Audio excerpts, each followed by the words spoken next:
any man or woman had a hand in your death, may they never know peace. May the earth reject them.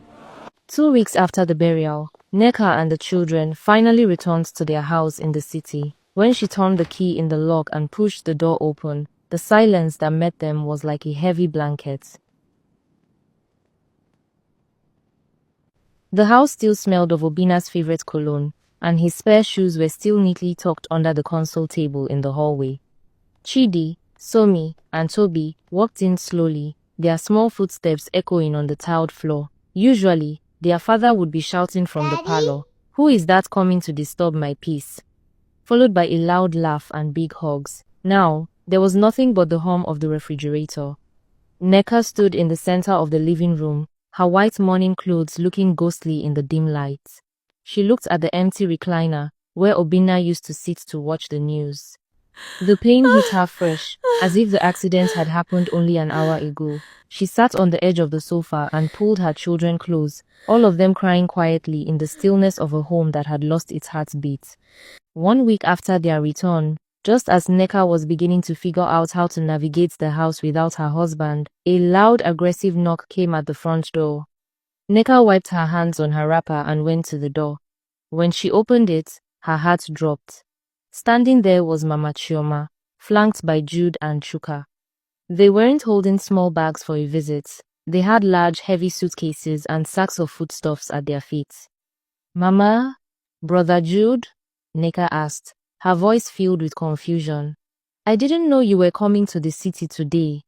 Without waiting for an invitation, Jude picked up 2 of the bags and pushed past Neka, his shoulder hitting hers. Chuka followed, dragging a trunk that scratched the floor. Mama Chioma walked in last, her face stern, as she looked around the parlor. A house where a man has died should not be left for only a woman to manage. Mama Chioma said, dropping her handbag on the dining table. "We have come to stay. We cannot leave our son's properties to be wasted." "But there is no space," Neka stammered, watching Jude drop his bags in the guest room. "And we are still mourning. I need time with my children." Jude walked back into the parlor, tapping a bunch of keys he had taken from the hallway bowl.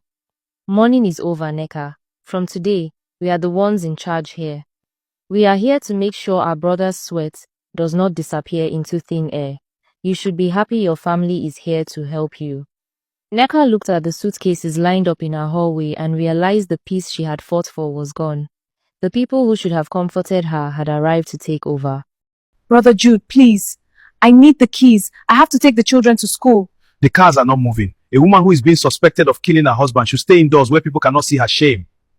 The first morning in the house, Neka woke up early to prepare breakfast for Chidi, Somi, and Toby. She was still wearing her white morning lace, her bald head covered with a simple white scarf. As she reached for the bag of rice in the store, a hand grabbed the serving spoon from her. Mama Chioma stood there, her face set like stone. "Leave that rice alone, Neka. From today, I am the one to cook in this house." Neka looked at her mother-in-law, confused.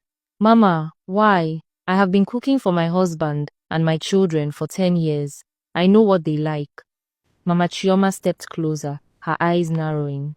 "And where is your husband today? He is in the ground. I cannot let you feed my grandchildren, the same thing you gave my son. My heart tells me the truth, even if the doctors are paid to lie about accidents." Neka felt a cold shiver. "Mama, are you saying I poisoned Obinna? You saw the report. It was a brake failure. Go and sit in the parlor and wait for your portion like a stranger," Mama Chioma said, turning her back to light the stove. "A woman with blood on her hands does not touch the food of the innocent." Neka walked into the living room, her heart pounding. She saw Uncle Jude sitting in Obinna's favorite recliner. He was tossing a bunch of keys in his hand, the keys to the SUV and the smaller family car. "Brother Jude, please," Neka said, her voice trembling. "I need the keys. I have to take the children to school. They have missed too many classes because of the burial." Jude didn't even look up. "The cars are not moving. They are part of the estate of my late brother. A woman who is being accused of such things should stay indoors, where people cannot see her shame." "But the children have exams," Neka cried out. "You cannot punish them for things you are making up in your head." Jude stood up slowly, towering over her. If you step outside that gate, I will shout for the whole estate to hear what you did to my brother. Give me the spare keys too, or I will throw your boxes onto the street before sunset. You are a guest here now, Neka. Remember that. While Neka was being humiliated in the parlor, Uncle Chuka was in the children's bedroom. He sat on the edge of 8-year-old Chidi's bed, his voice low and friendly, but his eyes were sharp. Chidi, tell your uncle the truth, Chuka said, leaning in. That morning before Daddy left, did Mommy give him any special drink? Did you see her put anything inside his cup when he wasn't looking? Chidi looked at his younger sister, Somi, who was already starting to cry. No, uncle, we all ate bread and tea together. Mommy was crying when Daddy left because she didn't want him to go. Chuka sighed and stood up, looking at them with fake pity. You children are too young to know the charms your mother uses. Don't worry, your grandmother and I are here to protect you from her. She is a dangerous woman. Toby, the 6-year-old, crawled into Chidi's arms, sobbing quietly. They didn't understand why their favorite uncles were suddenly talking about their mother as if she were a monster. That night, Neka couldn't sleep. She walked out of her room to get a glass of water, but she stopped when she heard voices coming from the parlor. The lights were dimmed.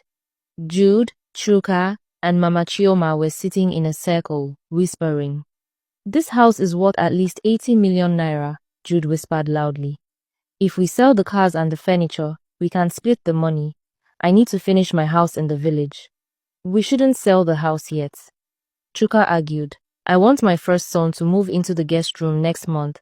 He needs a place near his new job in the city. It's better he stays here for free.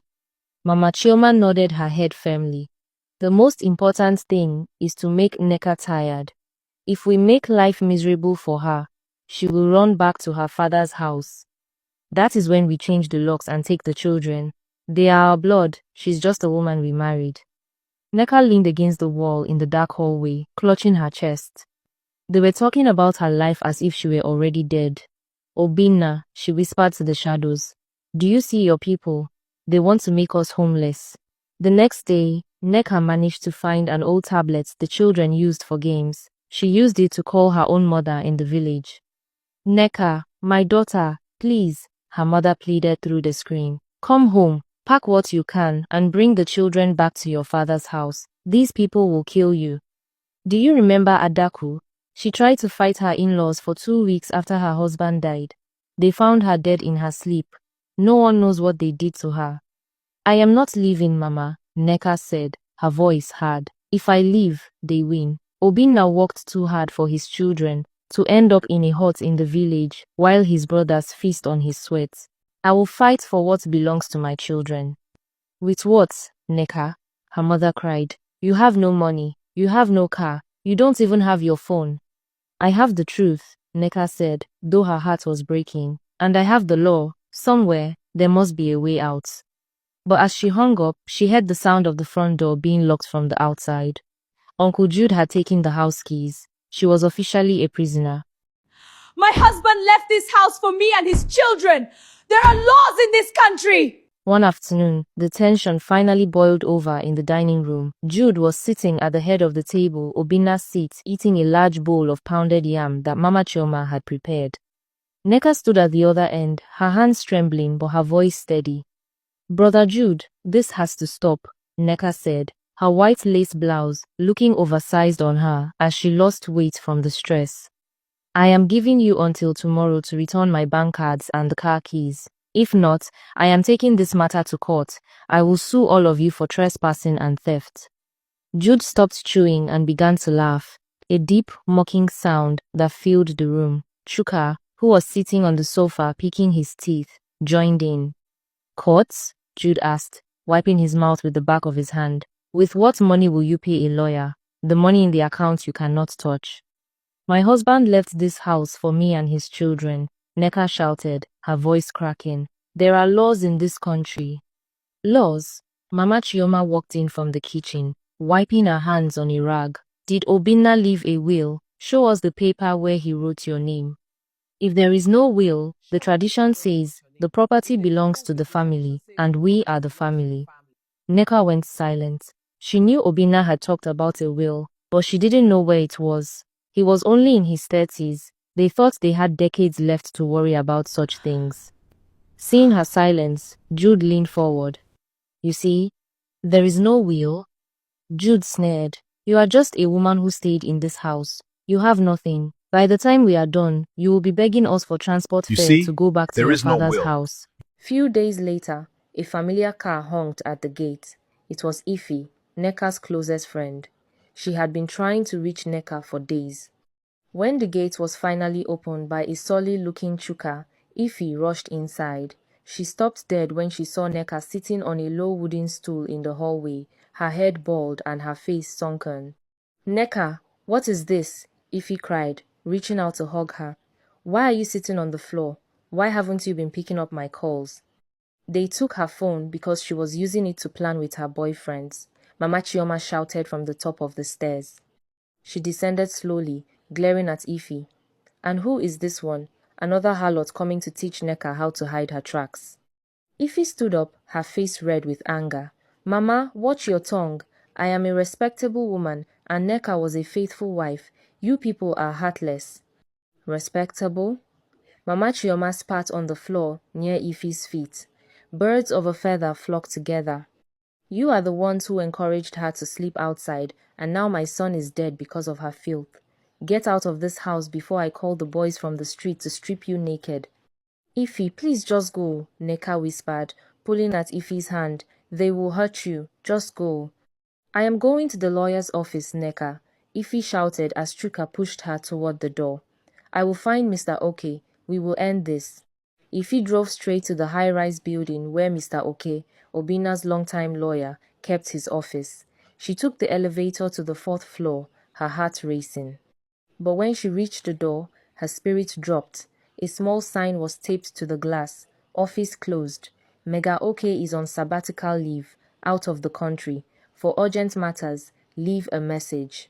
Ify pounded on the glass, but the office was dark. She didn't know that Mr. Oke had left for London 2 weeks before Obina's accident. He had turned off his Nigerian phone and was completely unaware that his favorite client was dead and that his widow was being devoured by wolves. She left 10 messages, but there was no reply. Neka was truly alone. Back at the house, the atmosphere turned deadly. Jude and Chuka were no longer just whispering, they were moving. They had brought a truck to the gate and were loading Obina's expensive office equipment and the guest room furniture into it.